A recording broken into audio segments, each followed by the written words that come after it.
یہ بھی اگر چیز ہو رہی ہے تو وہ بھی تمہارے لیے کافی ہے. کہا واتقوا اللہ الذی تساءلون، اس اللہ سے ڈرو کہ جس نے قیامت کے دن تم سے سوال کرنا ہے. کس چیز کے بارے میں؟ والارحام، تمہارے ارحام کے بارے میں. وان اللہ کان علیکم رقیبا. پھر یہ فرمایا صلوا ارحامکم ولو بشربۃ من الماء. ایک تو تھا سلام کے ساتھ، دوسرا کیا ہوا؟ صلہ رحمی کرو، حتیٰ صرف پانی پلانے سے ہی کیوں نہ اسٹیبلش ہو. ایک کپ گلاس پانی پلانے سے صل رحمک ولو بشربۃ من ماء، صرف پانی پلانے سے بھی اگر صلہ رحمی ہو رہی ہے تو اس سے بھی تم مت کتراؤ. کا وافضل ما یوصل بہ الرحم کف الاذى عنہا. اور جو سب سے بہترین طریقہ ہے صلہ رحمی کا وہ یہ ہے کہ تمہارے ہاتھ سے کسی کو نقصان نہ پہنچے. سلام نہیں کر سکتے، ٹھیک ہے، سمجھ گئے. پانی نہیں پلا سکتے، ٹھیک ہے، لیکن کم از کم یہ تو نہ کرو نا کہ تمہاری وجہ سے اس کو پریشانی پہنچے، نقصان پہنچے. میں اکثر یہ مثال دیتا ہوں کہ آپ میرے پاس آئے، آپ نے کہا مولانا آپ کے پاس گھر ہے، مجھے ایک کمرہ رینٹ پہ دے دیجئے. بلکہ رینٹ نہیں، مجھے ایک کمرہ چاہیے کچھ دنوں کے لیے رہنے کے لیے. میں کہوں ہاں ہے کمرہ، کوئی اور مسئلہ بھی نہیں، میں نے آپ کو دے دیا اور میں آپ سے کوئی پیسے بھی نہیں لے رہا. مہینے بھر کے لیے آپ نے کمرہ لیا مجھ سے اور آپ سے میں کچھ معاوضہ بھی نہیں دے رہا. تو میری کیا لیسٹ ایکسپیکٹیشن ہے؟ جب آپ مجھ کو پے بھی نہیں کر رہے ہیں، جب آپ سے میں کوئی تقاضا بھی نہیں کر رہا ہوں، تو میری لیسٹ ایکسپیکٹیشن کیا ہے کہ جب آپ چھوڑیں تو کس حالت میں چھوڑیں؟ جیسے لیا تھا ویسے ہی چھوڑ دیں نا. پیسے تک تو لیے نہیں آپ سے میں نے. ایک آپ کے اوپر احسان کیا ہے اوپر، اور کسی کو بتا بھی نہیں رہا ہوں میں، خاموشی سے یہ عمل ہو رہا ہے تاکہ آپ کی عزت نفس باقی رہے. لیسٹ ایکسپیکٹیشن یہ جس طریقے سے دیا تھا ویسے ہی واپس کر دو. امانت تھی، امانت میں خیانت نہ کرو. آپ نے واپس کیسے کیا؟ توڑ پھوڑ کر کے. کہا صلہ رحمی رکھو، اگر پانی نہیں پلا سکتے، سلام نہیں کر سکتے، that's a big ask، تو کم از کم اس طریقے سے رکھو کہ تمہارے ہاتھ سے ان کو کوئی نقصان نہ پہنچے. اور بڑھ کے اس سے یہ اور آخری بات کر دی کہ لا صدقہ وذو رحم محتاج. تمہارے لیے کوئی صدقہ ہی نہیں ہے. تم دنیا بھر میں صدقہ دیتے پھرتے ہو نا، کہ صدقہ نہیں ہے تمہارے لیے کوئی، اس لیے کہ اگر تمہارے رشتہ دار محتاج ہیں اور تم دنیا بھر میں صدقہ بانٹتے پھر رہے ہو تو اس صدقے کی کوئی اہمیت نہیں. تم سمجھ لیتے اس صدقے سے تمہاری طول عمر ہوگی، تمہاری بلائیں ٹلیں گی. مولانا ہم نے تو بہت صدقہ نکالا، بلائیں تو پھر بھی آئے جا رہی ہیں مستقل. اس لیے کہ ذو رحم محتاج، تمہارے گھر والے محتاج ہیں اور تم دنیا بھر میں صدقہ بانٹتے پھر رہے ہو. صلوات بھیج دی محمد وعلی محمد. موضوع طویل ہے، بہت طویل موضوع ہے. اس میں اور آثار ہیں کہ جو ایک ایک معصوم کی روایت سے اخذ کیے جا سکتے ہیں اور اس کے اوپر طولانی گفتگو کی جا سکتی ہے. ہو سکتا ہے انشاءاللہ کبھی اور موقع ملے اسی طرح کی نجی محفل میں، مجلس میں، کہ جس میں میں ان چیزوں کا تذکرہ کر سکوں. بہرحال صلہ رحم قرآن کا ایک موضوع ہے. صلہ رحم احادیث نبوی اور ائمہ اطہار میں موجود ہے کہ انسان اپنے ارحام کے ساتھ تعلقات کو استوار کرے، تعلقات کو برقرار کرے. ہاں یہ فورس نہیں کیا جا رہا آپ کے پاس کہ وہ نہیں ملتے ہم سے تو ہم بھی مستقل لگے رہیں.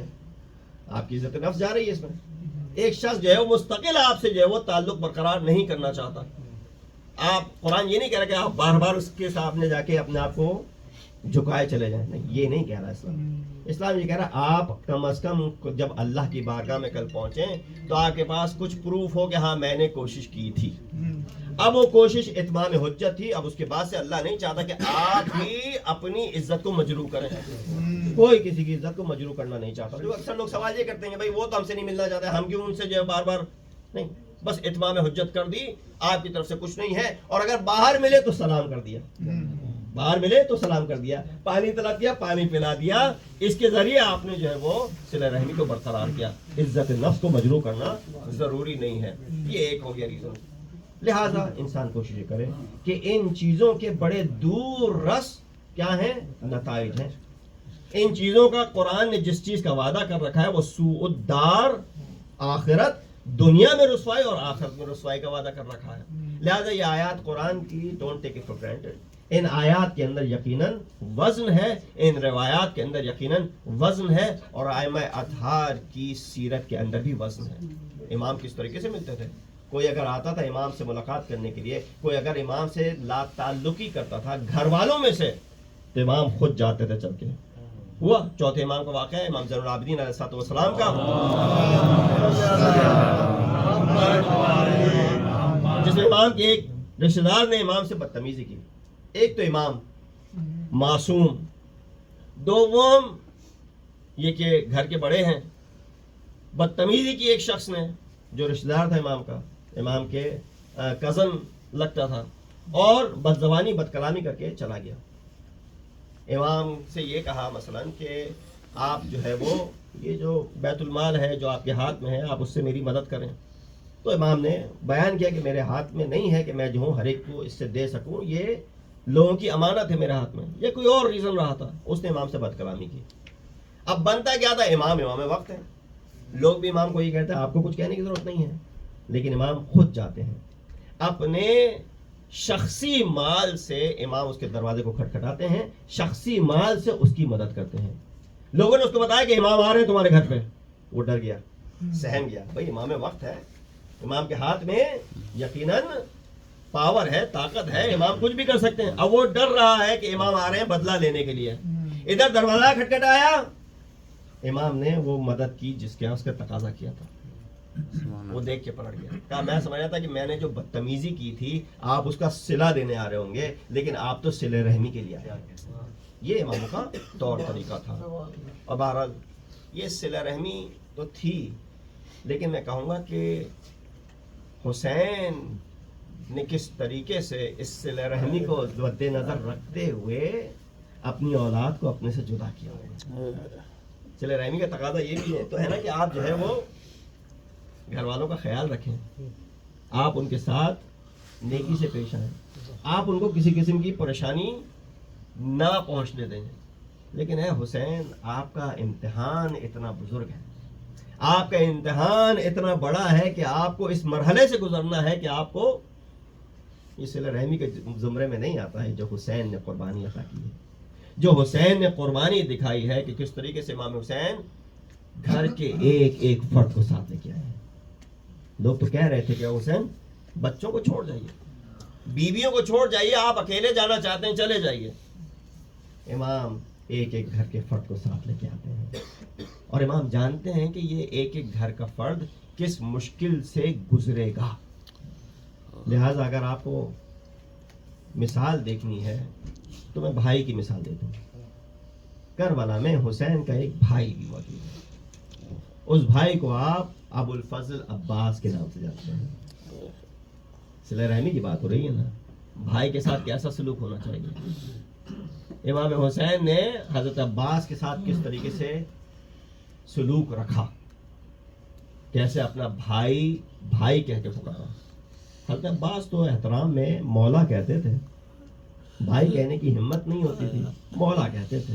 کیوں؟ علی کا فرمان یاد تھا نا کہ عباس یاد رکھنا حسن اور حسین رسول کے فرزند ہیں اور تم میرے فرزند ہو. ان کا رتبہ تمہارے رتبے سے بلند ہے. اور اسی رتبے کو سامنے رکھتے ہوئے عباس ہمیشہ احترام میں مولا کہا کرتے تھے، حالانکہ بھائی کہہ سکتے تھے. لیکن وہ گزارش بھی پوری ہو گئی آخری لمحات میں. ایک دفعہ وہ وقت آتا ہے کہ جب عباس سے رہا نہ گیا تو کہا مولا مجھے بھی اجازت دیجیے تاکہ میں بھی مقتل میں جا سکوں. امام نے کہا ہے عباس تم تو سپہ سالار ہو، سپہ سالار بھی بھلا جنگ میں جاتے ہیں سپاہ کو چھوڑ کے. حضرت عباس نے کہا مولا ذرا مڑ کے تو دیکھیے وہ سپاہ کہاں رہی جس کا میں سالار تھا. ارے علی اکبر شہید ہو گئے، علی اصغر بھی شہید ہو گئے ہیں، اون محمد بھی شہید ہو گئے ہیں، قاسم بھی شہید ہو گئے ہیں، حبیب بھی شہید ہو گئے ہیں، مسلم ابن عسجہ بھی شہید ہو گئے ہیں، سارے کے سارے اصحاب شہادت نیل فرما چکے ہیں، اور تمام کے تمام بنو ہاشم کے جوان بھی شہید ہو گئے ہیں. مولا وہ سپاہ باقی نہ رہی جس کا میں سالار تھا. حسین کیسے عذر پیش کریں؟ اے عباس تم کو جانے نہیں دے سکتے، یہ وعدہ خلافی ہو جائے گی. الذین ینقضون کیا کہا بچوں کی التش کی آواز بلند ہوتی ہے، جاؤ ذرا ان کے لیے پانی کا بندوبست کر لو۔ بس یہ دیکھ کمال ہے بہادری کا۔ اگر آپ کو بہادری کی اوج دیکھنی ہے نا، وہ شخص کے جو بہادر زماں ہے، جس کے ہاتھ میں وہ گر ہے کہ وہ اپنی بہادری کے جوہر دکھا سکتا ہے، لیکن حسین کا اتنا تابع دار ہے، اتنا مطیع ہے کہ حسین نے کہا نہیں، جنگ پہ نہیں جا سکتے، بچوں کے لیے پانی لے کے آ جاؤ۔ تو عباس نے فوراً امر مولا پہ اطاعت کا اظہار کیا ہے۔ آتے ہیں سکینہ سے مشکیزہ لیتے ہیں، واقعات آپ کے سنے ہوئے ہیں، امام سے اجازت لیتے ہیں، پہنچتے ہیں ایک دفعہ فرات کے اوپر، دشمن کو ہٹاتے ہیں، اپنے جانور کو بھی چھوڑ، گھوڑے کو بھی چھوڑ دیتے ہیں کہ تو بھی پانی پی لے۔ اسب با وفا ہے، ارے وفادار کا اسب ہے، کیسے اپنی پیاس بجھا لے، در حالی کے التش کی آوازیں سنائی دے رہی ہیں۔ بس ایک وہ وقت آتا ہے، عباس نے پانی کو بھرا، لے کے چلے ہیں واپس مقتل سے خیمہ گاہ کی طرف۔ بس عباس کا بس ایک ہی عزم ہے، کسی طرح یہ پانی پہنچ جائے خیمے میں۔ کیوں سکینہ نے چھوٹے چھوٹے بچوں کے ہاتھوں میں کوزے دے رکھے، سکینہ نے بچوں کو دلاسا دیا ہوا ہے کہ میرے چچا نے جب بھی وعدہ کیا ہے اس وعدے کو وفا کیا ہے۔ ارے وعدہ خلافی نہیں ہے عباس کی کتاب میں۔ بس یہ بچے منتظر ہیں، دور سے علم آتا دکھ رہا ہے، عباس کا بایاں بازو قطع ہوتا ہے، مشکیزے کو سنبھالتے ہیں، علم کو سنبھالتے ہیں، دایاں بازو منقطع ہوتا ہے، کسی طریقے سے مشکیزے کو ڈھال بن جاتے ہیں اس کے اوپر۔ بس ایک ایسا تیر آیا جو آگے مشکیزے میں پیوست ہوا، ادھر پہنا تھا پانی کا، عباس کی آس ٹوٹ گئی۔ ارے اب میں جا کے کیا کروں گا، کس طریقے سے سکینہ سے وعدے کے بارے میں بات کروں گا۔